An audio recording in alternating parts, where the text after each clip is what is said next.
أنا جربت أكتب مهامي وأنظم وقتي، والله حصل أنا شايف إنه غير حياتي بالكامل. كنت دايما حاسس إن اليوم بيعدي ومش بعمل فيه حاجة، وكل حاجة متلخبطة في دماغي. بس أول ما بدأت أكتب كل حاجة في ورقة وقسمت وقتي، فجأة بقى عندي تركيز وإنجاز وراحة نفسية. الموضوع بسيط بس فعال جدا، وده اللي أحكيه لك. يلا بينا.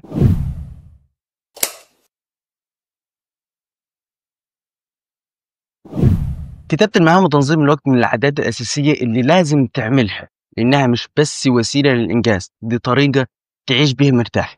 بس الأول، هو إيه فايدة إن أكتب مهامي وأنظم وقتي؟ كتير. واحد، زيادة الإنتاجية، لأنك ببساطة عارف أنت هتعمل إيه وإمتى، فمش محتاج تضيع وقتك في التفكير، وده هيخليك تشتغل أكتر وإنتاجيتك تزيد. اتنين، تقليل التوتر والارتباك، كل حاجة مكتوبة قدامك، فما فيش تفكير ولخبطة ودماغ مشغول على الفاضي. ثلاثة، التحفيز على الإنجاز، الإحساس ده بحبه جدا. لما تشطب على مهمة خلصتها بتحس بفخر وإنجاز عظيم، وده بشجعك إنك تكمل. أربعة، بتخليك تاخد قرارات أوضح لأنك شايف كل اللي عليك، فبتعرف ترتب أولوياتك بهدوء.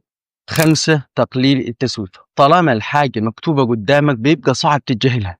ولو أنت مش عارف إيه هو التسويف، فأحب أقول لك إننا اتكلمنا عنه في فيديو كامل وخطورته وعلاجه.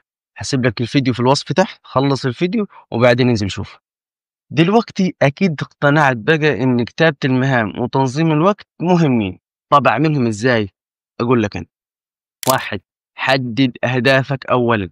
لازم أول حاجة تعرف أنت عايز تعمل إيه أصلا. فقبل ما تكتب أي حاجة فكر أنا عايز أحقق إيه النهاردة، والأفضل إنك تقول بكرة وتكتب مهامك قبل ما تنام. اتنين، استخدم دفتر مهام أو تطبيق إلكتروني. هات نوتة أو حمل تطبيق على الموبايل. وأنا بصراحة بستخدم دفتر، لأن الدفتر ليه شعور خاص كده أنت وبتشطب على المهمة بعد ما أنجزتها. ثلاثة، قسم اليوم إلى فترات مش ساعات.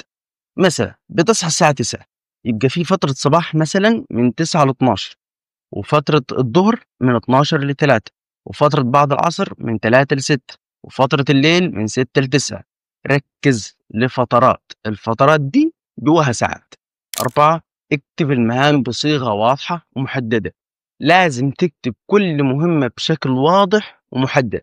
يعني بدل ما تكتب حذاكر مادة التاريخ أو العربي، اكتب هراجع درس التاريخ بتاع الفصل الثاني أو درس العربي الوحدة الثالثة. تمام؟ خمسة، حدد أولوية لكل مهمة. الأفضل إنك تحط أولويات للمهام، يعني شوف إيه اللي لازم يتعمل فورا وإيه اللي ممكن يتأجل شوي، ورتب مهامك على هذا الأساس. ستة، خصص وقتا للراحة. ما تنساش وقت الراحة كل فترة عشان تجدد طاقتك. خد بريك صغير بين كل مهمة ومهمة وما تضغطش نفسك. سبعة، راجع مهامك في نهاية اليوم، ودي أكتر حاجة مهمة في الموضوع، إنك في آخر اليوم بتشوف أنت أنجزت إيه وفضل لك إيه، وبتعدل مهامك، وكمان بتعرف أنت طاقتك قادرة إنك تزود مهام تاني ولا تقلل. الخطوة دي بتفرق جامد. في النهاية، اوعى تستهين بقوة ورقة وقلم. كل يوم بتكتبه هو فرصة جديدة تبدأ من أول وجديد، فرصة تبني فيها نفسك خطوة بخطوة.